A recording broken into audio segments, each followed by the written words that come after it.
Halo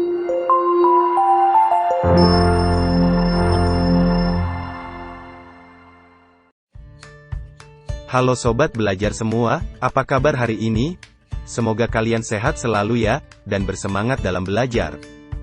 Pada kesempatan kali ini, video pembelajaran yang akan kita bahas adalah ide pokok dan ide pendukung dalam teks bacaan. Selamat belajar, dan terus semangat.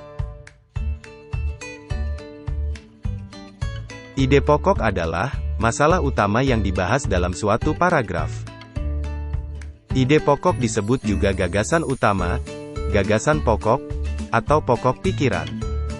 Pokok pikiran paragraf terletak pada kalimat utama. Kalimat utama bisa terletak di awal paragraf, yang disebut paragraf deduktif.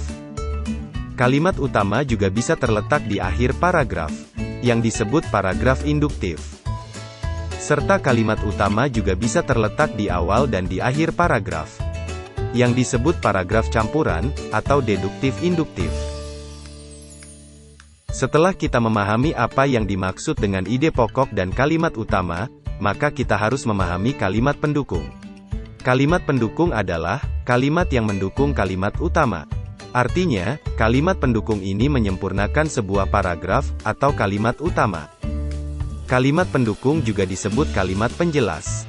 Di dalam kalimat penjelas terdapat gagasan penjelas, yang merupakan uraian atau rincian dari kalimat utama.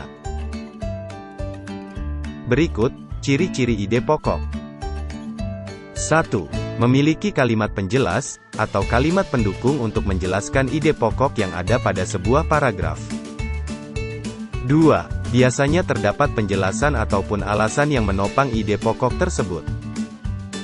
3. Ide pokok berfungsi sebagai inti dari sebuah paragraf, dan biasanya menjadi sebagai pusat pembahasan.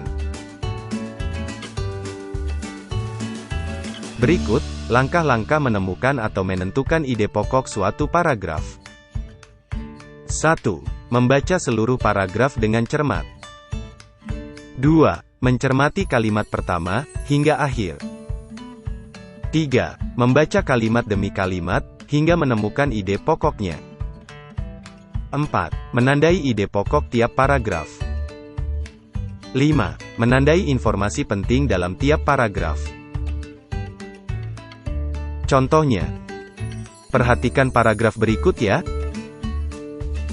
Bencana banjir lumpur dikarenakan jebolnya tanggul Situ Gintung yang berlokasi di Tangerang Selatan, menimbulkan berbagai macam penyakit bagi penduduk di sekitar sana.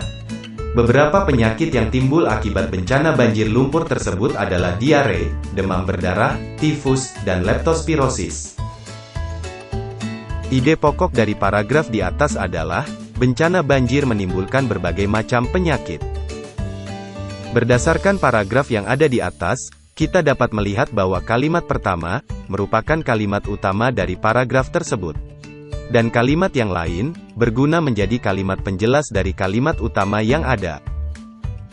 Seperti yang dapat kita lihat dari kalimat, beberapa penyakit yang timbul akibat bencana banjir lumpur tersebut adalah diare, demam berdarah, tifus, dan leptospirosis. Kalimat tersebut menjelaskan beragam contoh penyakit yang dapat ditimbulkan bencana banjir yang terjadi. Dan kalimat tersebut merupakan kalimat penjelas, atau kalimat pendukung. Cukup mudah dipahami bukan? Demikian tadi, video pembelajaran tentang ide pokok dan ide pendukung dalam teks bacaan. Tentunya, masih banyak kekurangan dalam video ini. Silakan komen positif di kolom komentar ya, dan jangan lupa like dan subscribe-nya.